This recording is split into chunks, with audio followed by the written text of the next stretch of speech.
from here to here to here, and you're pulling. That I lost. Yeah, what's happening here? Well, it sounds to me like he pulled a favor in order to satisfy a bet. There's no favors pulled, by the way. There was no pain. I contacted. You had no pain. You just had somebody else. You transferred the deal to somebody else. It's not like that at all. And this is what it's like being a good guy. People are willing to extend themselves in circumstances like this. So Rich and I made this bet went back, and you should probably reference this and go back to my Ironman and get to that little clip in our little podcast. He said I wouldn't break 10:20. I got 10:23. Total idiot. And Wait a minute. It was closer than that. it was 10:23. It was 3 minutes difference. I thought it was like 2 minutes. It was Wait a close. minute. Wait a minute. I don't remember. We got to pull up the video. I know, dude. I know. Because I got a feeling that it was closer than that because you surrendered really quickly. I was upset. And let me just share with you that we talked about scotch back then. Yeah.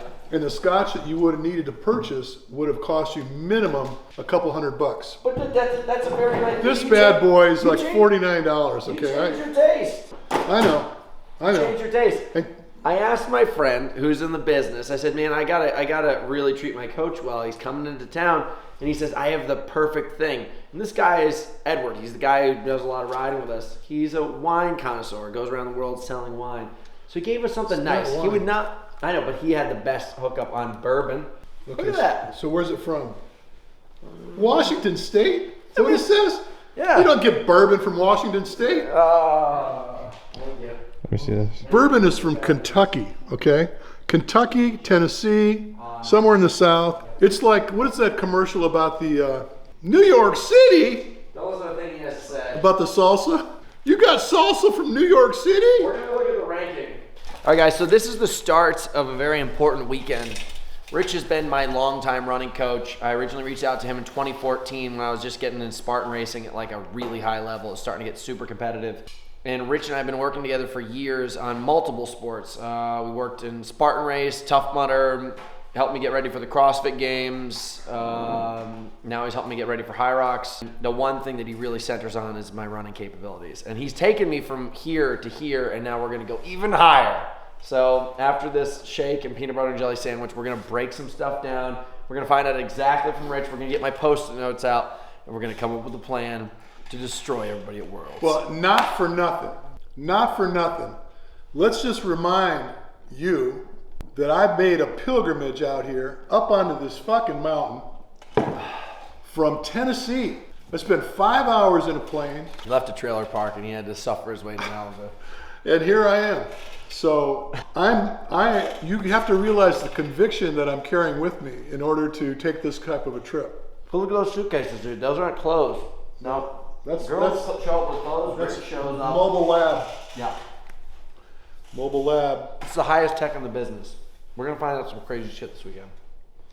Yeah, you're going to be surprised what comes out of that box. Did you tell him how last week went? What happened last week?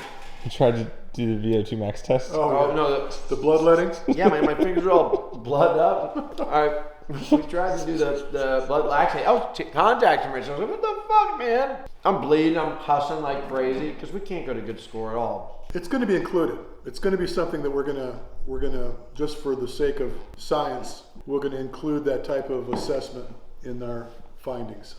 I don't want to hurt my fingers anymore. You're not going to do it. I am. All right. God dang. You got to push down hard on that thing and get a good jab. That's the You know issue. what you did is you pushed out on it. You need Yeah. to just fucking stick it. That's what I'm saying. Yeah, you got to really hold. It's like an EpiPen. Like you got to hold that thing down, prick it hard, and then the blood will start squirting out. Well, you need to get it like a hunting knife and just Yeah. go like that. Just cut right down the middle and hold it. Hold you know. Rambo shaving. You know, just based on what you were sharing with me about going up to altitude and being able to improve your oxidative capacity by X, and that's going to help you get that little bit more that you're looking for. Let me show you a way you can do that without having to go anywhere, okay? So I did this PowerPoint for people that come to visit me, and I'm not going to wear you out with the PowerPoint, but what I do want to do is walk you through, if I can do it. Let's see.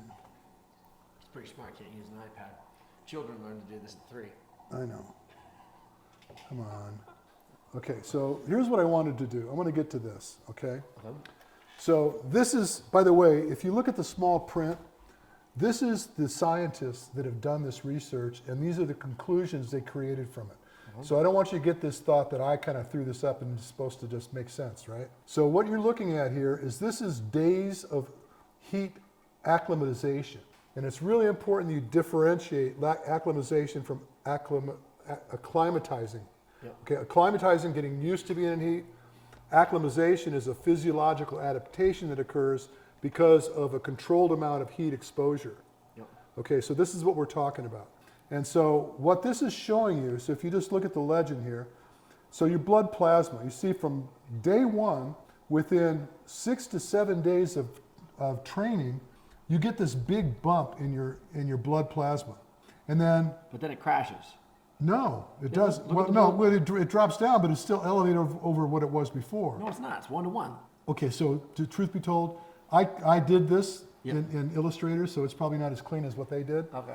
But what I'm trying to show you is, let's just say pre-race, okay? You're going into World Championships. You've been training your ass off, and you're a month out. Let's call it 6 weeks out. Now, instead of changing your training, you're just introducing this heat block training. And what you're going to probably do is probably around 3 sessions a week of about 60% of VO2 max is the intensity. So it's really low intensity for upwards of an hour. The trick is to manage the intensity or the heat production to a point where it doesn't just keep climbing. You don't want to just get hot. Buy one of these core things right now? No, because I have it here. We're going to do it. All right. How do I measure it? Well, if you're excited about it, you'll buy one. But so I don't work for them. So I'm just sharing what I've learned. Okay. So check this out. This red line is your heart rate. Okay. So appreciate that. Look at the decline in your heart rate inside of 6 days, and the increase in your blood plasma inside of 6 days, and collectively over time, you see your sweat rate. This is meaning that you're sweating earlier and more. And that means your body's cooling off better than it used to. But aren't you the person that said that if you lose a liter of Yes. sweat, your heart rate goes up by 10 beats per Yes. minute? So how is that possible based off that line? So you're right. So, but the point is you probably won't lose sweat at as great a rate. You won't start out with as high a heart rate. Everything is going to be less because of what you've done. But you're right. So it's like 8 to 10 beats inside of about a liter. And you'll promise you, when you do a race, you dump a liter. You're gonna lose easily a liter of sweat. Probably more than that. Maybe closer to 2. But so appreciate that you lose a liter in, say, the first 30 minutes. So if inside of 30 to 40 minutes and you got 10 minutes left of your race, your performance is starting to fall off. So what we're trying to do is we're trying to avoid having that drop off on the later stages of your race. So I'm just telling you that this is scientific community going to work and saying, hey, you know what? There's some profound results that can occur by managing the amount of heat that you impose on your body while you're training at a lower level of intensity. I wasn't going to go down this rabbit hole, but so what I did here, you could see heat block training, and what I'm showing here, we're starting from week 1. So we'll call this 5-6 weeks out from your race. That's April 1st. All right, so the point is, orange represents 60% of VO2 max, and you want to be at 38.5 degrees Celsius, which by the way is 101.4 degrees Fahrenheit. And then this one is a shorter effort, so 35 minutes versus 60, but there's a bit of an increase in the intensity, but it's still the same game. You're always trying to target this level of heat production. So let's just say, for example, you're watching your heat rise, and in the course of watching your heat rise, you identify that it's going out of control. You've got to go to work to cool it down. End of the day here is I've just modeled out what basically 4 weeks would be and how much time you would spend. Can you do this at altitude? Or is that It wouldn't be of any value. Why? First of all, when you go to altitude and you come back down, you're already starting to lose what you've gained at altitude. I can stay at altitude all the way until like 2 days before the race. Okay. Would you prefer doing that? I don't know. I'm just trying to put all the math together. I'm just telling you that you could, where you are right now in this little spot, while you're doing your training, if you stayed here and hunkered down and you're moving into your race, within about 5 to 6 weeks prior to your competition, you could have imposed this. And the beauty of this is that once you've gone through it and done it, the benefits that you created will stay with you for at least 2 weeks. So let's just say that 4 days before you get on a plane, you stop your heat block training, you're still going to have the benefits that you created for yourself for a couple weeks. Now, I can't tell you that you can go to altitude and maintain the benefits that you gained at altitude for 2 weeks. As soon as you come down, you're already starting to drop off. You're starting to lose it. I need you to pause right here. All right. Because I've been sitting in my closet for far too long. Uh-oh. And I do it in this outfit. Yeah. Oh, yeah. What is that? This is like a wetsuit. Oh, outfit. shit. Yeah, that'll work like crazy. It's no big deal. I sleep in this every single night. That's why the babes are always hitting me up in my DMs. You sleep in that? No, of course not. This is brand new. I just took it out of the bag. The guy sent it to me, and I was like, I will take it, but I'm just gonna be honest. I don't know how I'm going to use this because this is like for like boxers and MMA fighters and stuff. Well, and I was like, dude, I'm it's already perfect for heat block training. The problem with it is that when you try to peel it off, because you're gonna cook, and it's. Is it better to run in this or bike or skier? Well, so the problem is having control over the production of heat. So a lot of people look at this heat production and think, well, what I need to do is get in a sauna and just cook the shit out of myself, right? Yeah. No, that's not how it works. It doesn't. Once you move out of that window of opportunity, it's all for naught. So, by the way, this is some of my clients. Actually, a couple people that I have doing this. They're sending me their data. Jealous of my outfit, Bridge? I know you're jealous of this outfit. I smell like a chemical. Yeah, I know you do. It smells just like chemicals. I'm not bashing the company, guys. I'm just saying it's brand new. You take like a pair of shoes. You ever go into like a brand new tire store and smell that kind of smell? It's exactly what this smells like. Yeah, that's definitely going to get the chicks after you. Dude, they're going crazy right now. They're probably all like, subscribe. What happened to my? Oh, Love there it me. is. Now, this is the 2020 Hyrox World Championships. This is my schedule. So I have a project coming up. So I start by listing the This is project. it right here. setting There's the me. deadline. Every task manager does that. And that is your cyclist, so he's got strong legs, he's got the stamina. Really want to. Oh, bulk pony. Look at that. I used to be 31 back then, dude. That is 4 years ago. Look at that. Look at that. Look how beefy I am. Look at that mullet. So this screen displays our heart rates. Engine going, and now He he's went out winning his so race. much hotter than us. Look at There's this. Tobias. Oh man, Toby Oh, I remember this. coming Look how far through. behind I am. Moving on to it now. This is. I would get this. So if you were doing this, and I was sharing on the app, when you do heat block training, I'll see what you did. So this is all for core. Yeah. Here's what you're going to have to do. You're going to have to leave that thing here, and then I'll just Venmo you the money. You're going to have to get another one. Okay. Because we may never get it up here. The mail. You may- Okay, so look at this, though. I'm at 91% of my heart rate max, and I'm getting off the treadmill after the first run at 169 beats per minute. Yep. Mcintyre, 173 beats per minute. 94%. Is that you in the bottom line? No, you're above that. No, I'm right here. Right here. This is my grid. So this is now probably about 8 minutes into the race. Think right there. Another stronger athlete. You know, maybe this could kind of show us what the future. Turning that. around, Oh, grabbing a Big breath. Daddy Look at come this. through. Hunter McIntyre not slowing down at all as he turns around, sees the sight. This could be his opportunity. So now I'm 176 beats per minute. So you recall that I tested you right after this. Yeah. Remember that? Yeah. That's when I broke your heart, and you're going, what the hell? I'm the fittest I've ever been in my life. You remember that whole crybaby story we had? Okay, 174 beats per minute right now. So that looks like that's the heart rate.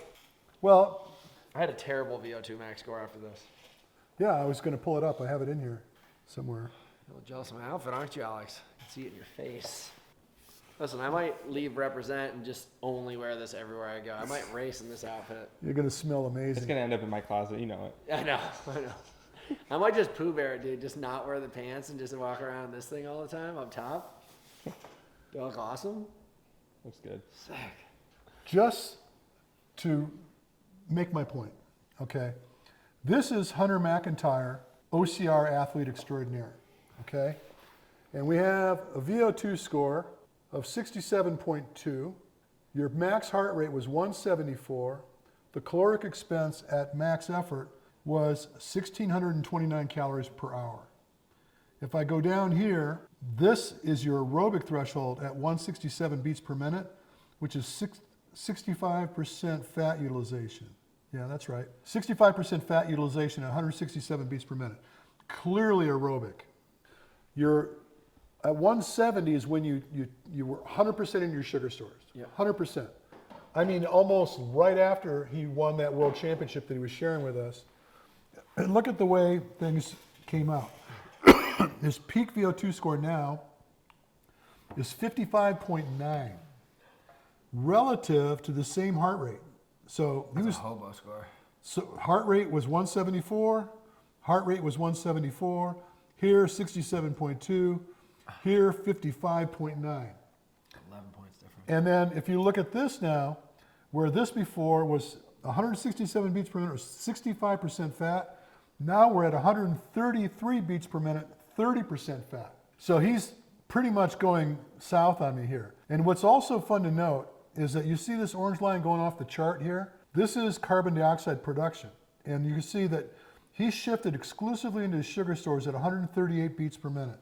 It just shows you that at 133, it's 1,000 calories. So some 700 calories from sugar. This is probably getting closer to, well, it's 100% sugar, but it's probably closer to like 1,200 calories an hour. So here's the conclusion that I've been sharing with you, I've shared with a lot of people, by the way, is that someone would look at this and say failure. Someone would look at this and say, wow, his VO2 score sucks.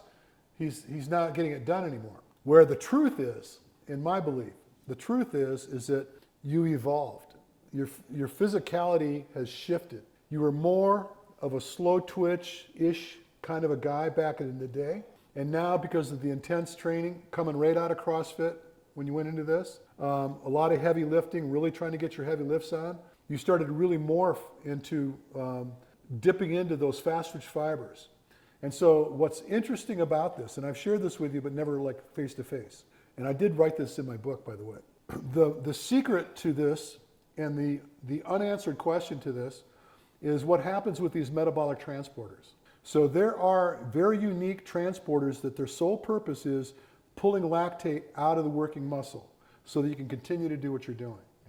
So MCT1 is a transporter that works almost exclusively. Medium chain triglyceride? No, almost exclusively in, no, it's 𝗕𝗏𝗕𝗏 transporters is what it's called.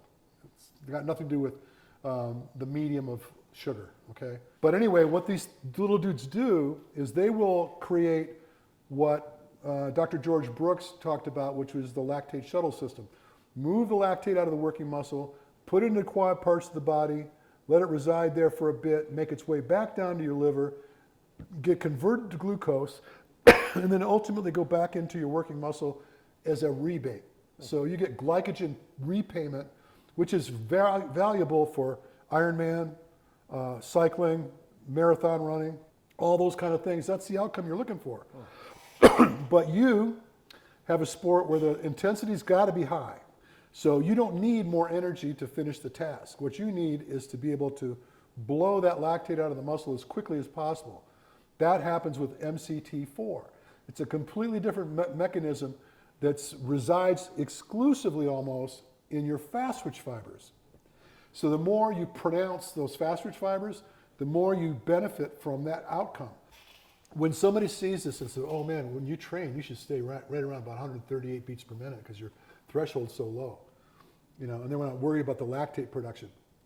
Testament being, you just shared with me, I'm racing at 169, 175. You're showing me these really high numbers. Yeah. That was within weeks of doing this. Yeah. You were lit. You were way into your lactate at that point in time, but you were also doing a very good job of moving it out of the muscles well enough to sustain the effort that you were producing.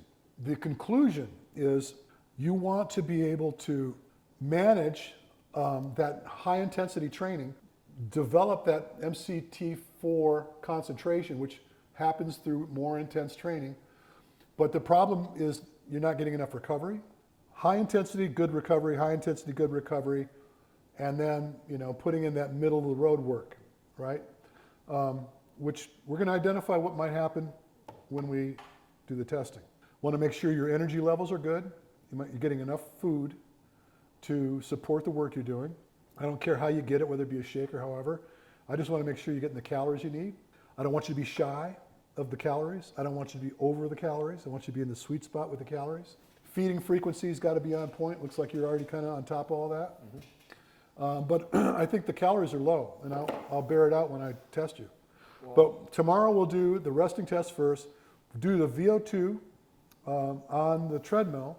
What I think we ought to do just for fun is that when I get you to where I feel like you're getting close to that threshold based on what my computer says, we'll take a prick and see what it says. Okay. And then compare the two. Because I already know pretty much what's going to happen, but just to have you have that self-assurance that, okay, that's real. The irony of this is, I was an art major in college. Can you tell? Yeah. I can tell. This looks like a three-legged dog. So here's what's going on. This is the hip. This is the knee. This is your ankle. This is your foot. And right now, this is kind of I purposely put this angle in because this is kind of where you are now. And what I want to do is I want to draw your contact point back maybe 20 degrees. But, so what happens is, so the path from here to here, let's call this the ground. By the time you touch down on the ground, your body will be straight over that foot. And you'll be, so the idea being is that we want to create a stable contact with the ground. And this instability, we're calling it, is still a braking force. So when you reach ahead of yourself like this, then what you're doing is you're pulling your body forward. Like here's the anchor, you set the anchor, and you draw your body to it. Okay? We don't want to do that anymore. What we want to do is we want to touch down and push your body through space. So when your foot's here, or when your foot's here, we want to be able to be instantaneously, become isometrically stable off the ground, good platform to push off of, and then boom. And then what's going to happen is, relative to your frequency, the distance traveled per stride is going to improve. You're going to cover more distance relative to every step you're taking because you've eliminated the break that you had, and you're going straight into positive territory. So I call it, it's a mess now, but let's call this negative territory. You have to overcome this braking circumstance you created to draw your body forward. If you've ever looked at the way they show ground force reaction on a force plate, when they show a guy running over it, they'll show a heel striker and they always show this real spike and then this round. So this is the impact, and this is just rolling over that foot. All right? What we want to do is we want to eliminate that completely. We want to go right into positive territory right away. We're not pulling anymore, we're pushing. And that little difference in that angle is going to lower the cost of work because that pulling is expensive. You're trying to work harder, so you're reaching in deep. Try to imagine, you use the analogy of your kayak. You're going to reach in deep, pull hard like this, and then the more force you put into it, the more fatigued you become, right? But you're reaching ahead of yourself to pull the boat forward, right? I don't want you to do that. I want you to touch the ground and move. Just this little shift will change the outcome of your 1 kilometer. And I'm going to bet you by 15 seconds per kilometer. And it's probably going to also lower the cost of work. Your heart rate's going to go down. So if right now you're running at, let's just say hypothetically 165, for the same yield, you're going to be running closer to like 150. You're probably going to drop about 10 beats per minute. You're going to get that data from Dylan. Now see, when you try to appreciate, if you can lower the cost of work by 10 beats per minute, every time you run that 1K, we're not going to get as hot as we were before. Heat will kill you. Heat's what shuts you down, right? So you're not going to get as hot, and you're going to perform that much greater. You're going to be moving along that much more comfortably, which means if you want to, you could take some of the energy you're not wasting here and apply it to some of the other exercises. So like if you were holding back on one exercise because you think I got that run coming and I don't want to lose my run, now you won't be as apprehensive because you're in a better place with your mechanics here are going to save you everywhere else. That's what I have in mind. Peace, Gabe. You're telling me I have to ditch my sweatsuit now. Well, we're not going to sweat today. Are we gonna run right now? Yeah, I think we should. I think we should get on the treadmill and fart around a little bit. What's wrong? I'm gonna miss my sweatsuit. You can run with your sweatsuit on. I'm starting to grow attached to it. You want to put a heart rate monitor on with that little 𝗕𝗟𝗶𝗏 and see what it does? We can warm up and figure it out for a bit. I'll put my regular shorts on also. It's gonna cook, dude. I'm kind of nervous about this suit. You're just gonna fry your ass. Yeah. Yeah, it is. The suits I have are made of paper. Yeah, well, this thing's nice, dude. Yeah, I know. I'd probably get you, hook you up with some, if you're lucky. You know, I could probably use something like that just to drop my fat ass. Yeah, yeah. Sweat it off. Dude, you wear this to the Lifetime Fitness? You know how many babes are gonna try to pick you up? It's already a problem. Like, Rich, I've only been in there once. What's up, guys? 𝗕𝗟𝗏𝗏𝗏 here, the current world record holder of Hyrox. So if you've never done a Hyrox before, check this out. One of the biggest aspects of the race is what's the sled. So we got sled push over here, we got sled pulls over here. It is the hardest and heaviest aspect of the race, and that's why I created this product, StrengthX2. It's got creatine in here, which help your muscles work harder, but it also has citrulline, which allow you to pump more blood, hit more reps, and get there faster. So if you guys are struggling, get it done, get some StrengthX2, and get your next race done faster. Hunter, tell me about your new treadmill. You want me to tell you about the Woodway 10,000? The power of 10,000 treadmills in one treadmill? It's basically the greatest thing ever. Here's the sole, 𝗕𝗏𝗏𝗏. It doesn't even get to have the letter A, which is for champions, and it's an 85, so it only has the power of 85 Fs. This right here, Woodway 10,000, power of 10,000 treadmills, is basically the fastest thing on the entire market. Look at that American flag down there. It's patriotic for the long run. See that right there? I mean, dude, look at this. This rubber right here alone, you can feel it. Come touch this, Alex. It's a nice, soft rubber. Feel it. Oh, so nice. It's got a little bit of bounce to it. Now you come over here and you talk to the sole 𝗕𝗏𝗏𝗏. That's alligator skin. That's rough. It hurts. People have died on this thing. Souls. And I mean, dude, this thing goes up to 15 miles an hour. That thing probably goes up to 3. It just feels good. See how sturdy it is? This. See what I mean? I'm the bulk pony. I can't be running on this. Freaking amazing. Watch this, Alex. You ready for this? 12 miles an hour? That's what most treadmills stop at.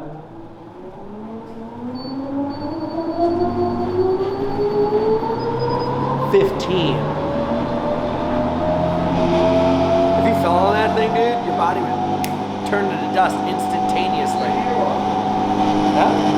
That's good stuff. So I'm not going to go into my treadmill. You mean the one that's got a $3,600 sensor that you were bitching at me about the other day? That's the one. Oh wow, that must feel great. 28 miles an hour, 28% grade, both directions. But it also pegs you in the ass every single time something goes wrong with it. Yeah, every 10 years I have a problem. Okay, so I'm gonna have you run. Okay. Let's just take it up to, I'm not even here, okay? You're not even here. I'll tell you a game that I've been playing with myself. That sounds dirty. That sounds dirty. Yeah, I'm a wild man. So what I've been doing is I've been putting the metronome on, and I'll let my heart rate just get up to a certain heart rate, and as soon as it gets there, I'll stop, and I'll bring it down to 120, and I just keep on trying to get more and more efficient at speed. I got you. But for now, Yep. how about let's bring it up to, let's bring it up to 9 miles an hour. Whew, let's warm up for a second. Old. It's not the same it used to be.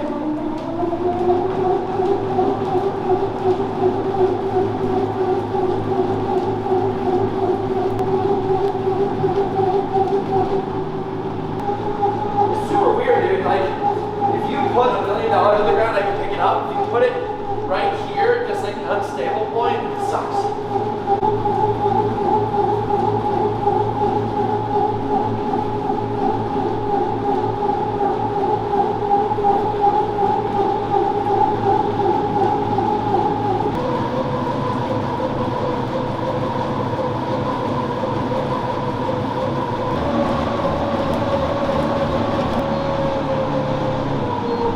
So we just did a gait evaluation, Yeah. and I'm just moving the videos around, then we're going to take a look at it. So all that squiggling I was doing in there, it's going to make more sense in here.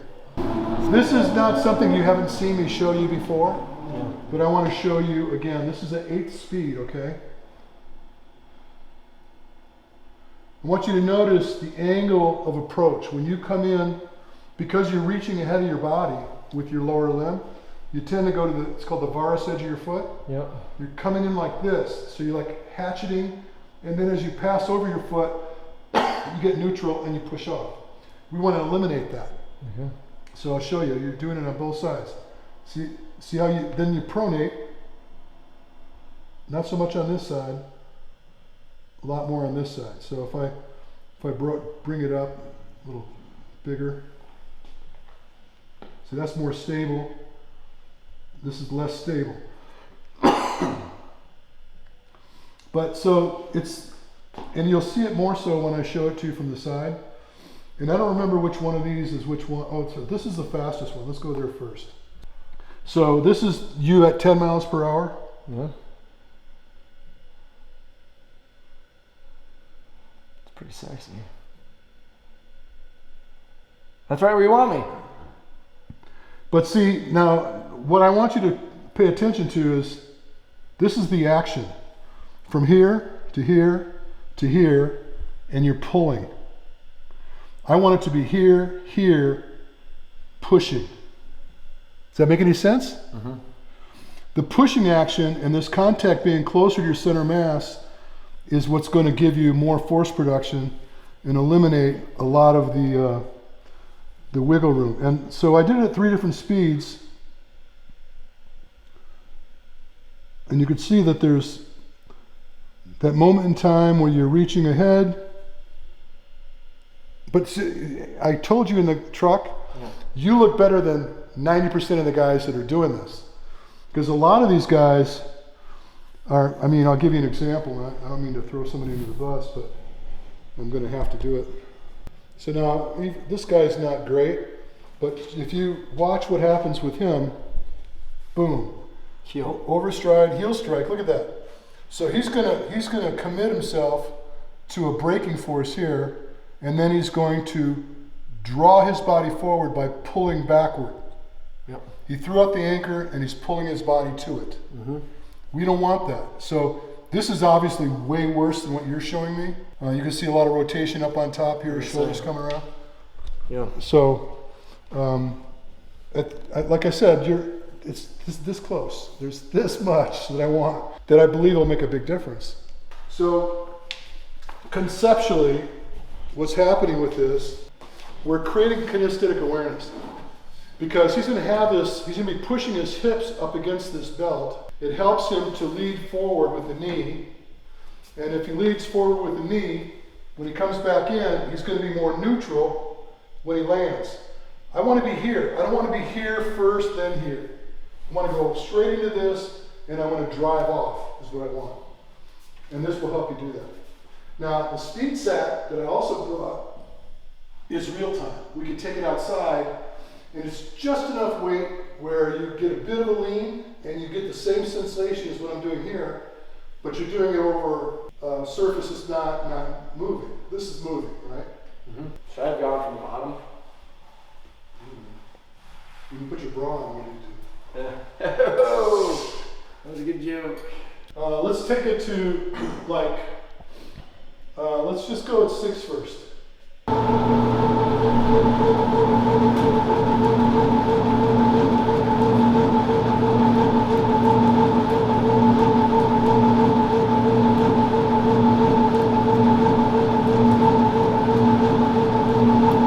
I'm just putting enough stress on him right now so that he tends to lead with the knee first. That's what I want. So if the knee's flexed, the foot is more likely to come in neutral. So you're going to get more force production, and we're also causing him to be closer to his center of mass when he lands.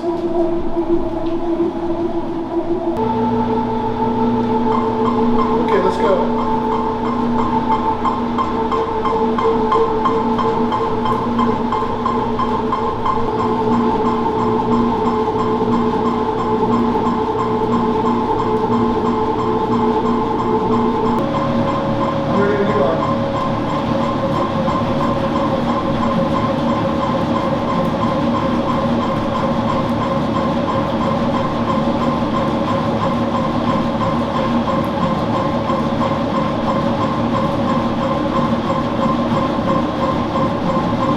forward a little bit.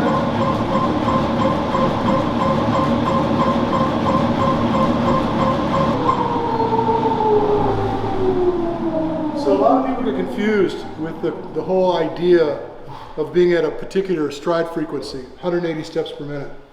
Some will argue that that's inefficient. What you just demonstrated was we were at 3 different speeds, 7, 8, 10 miles per hour, and we were at the same frequency each time. Now, how could that be possible when the speed of the belt's moving faster and his frequency's not improving? The only way that's going to happen is if his stride is expanding. And because we're limiting his ability to move ahead of his body with his stride, it's clearly opening up behind him, which is going to improve the force production, and the length of the stride is going to... So try to appreciate if he's outside doing the very same thing. If he moves to a 6-minute mile, which was what we just did, the only way he's able to do that at the same frequency is if he's covering more distance per step, right? So that in itself is telling you that he's being more economical. Now, some people will think, well, is it like 180 steps all the time? No.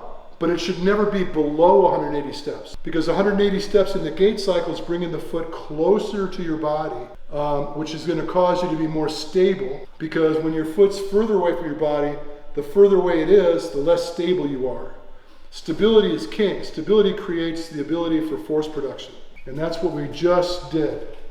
And this is not new. Him and I have done this before many times, but the speed sack will really help. I also brought something else that I don't know whether it's a great idea or not, but I brought some cones so that we can set a goal. So for example, if the cones get further and further away and you're trying to touch the cone or next to the cone every step you take without overstriding, you're starting to sense the force production off the ground. You're starting to realize that you're actually driving more every step to achieve that next step. If we just knew how far normally your steps would be apart, we start to expand the range of those steps. Maybe it's in 3 and 4 and 6 minute increments, seconds increments. Then you start noticing, you'll start to feel that to achieve the next step, you need to feel that push off, rather than pulling, right? So, because a lot of people can't feel the increase in force production off the ground. That's how they get lost. Because how do you go faster if you don't change the rate of gait frequency?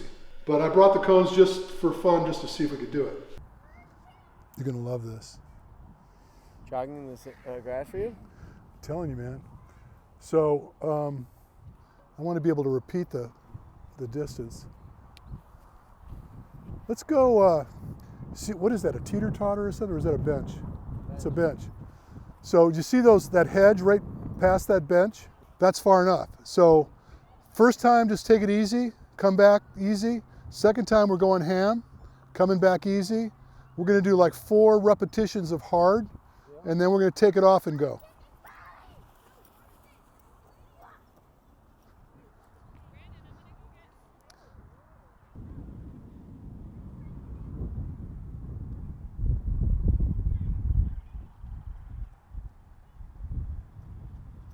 Okay, next time we're going to come by hard, so you're going to go all the way to that light post. Yes.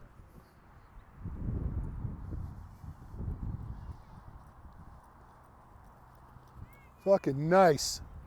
Do you see what I'm talking about? Did you see it? Yeah. Watch his lower limb from his knee down. His contact point's vertical. Where before it was, to some degree, 15, 20% ahead of his knee. Come back easy. Let's do 5 hard. Hunter, you can't believe how beautiful that looks when you got that little bit of load against your back. Your contact point's perfect. Sounds perverse. Yeah.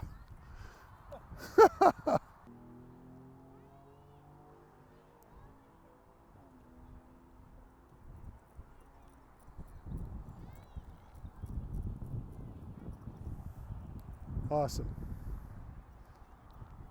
Awesome. That's exactly what I want to see have happen. Now the trick is, after he's got that sensation in his body, remove the sack and recreate it without the sack. After this, we can unload, get in the car, and then get on the flat.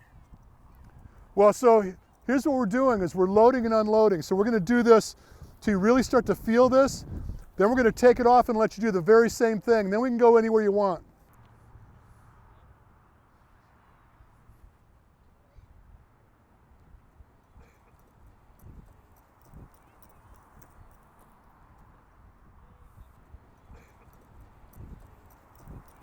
This helps you find it. Yep.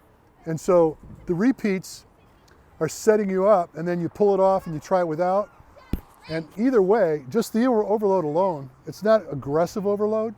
It's just enough to cause you to have a really nice forward lean, and to help you feel like you want to pull against that bag so your knee drives forward. Yep. You just got to carry that sensation. We could sit here and do this shit all day long. What I would do is, just like you did the last time, instead of going hard the whole way, just do a loop. Go down hard, come back easy. As soon as you get here, go right back out hard, come back easy. All right, so here I am, what I refer to as the crow's nest, Hunter McIntyre's domicile. I came here with the intent of helping him refine some of the things that I felt needed a little bit of attention. And we had a great day today. So we went out and worked on some skill sets regarding his running mechanics, and I feel like we got some good results from that. I know that I've gotten in his head, and he's paying attention to some of the information that he garnered today, and I'm happy with that. Tomorrow, we're going to get involved in some of the scientific end of things, clinical diagnostics of his aerobic potential or his VO2 max, and just how well he fares metabolically relative to the type of task he's doing. So it's an important trip, and I'm very pleased that I can be here.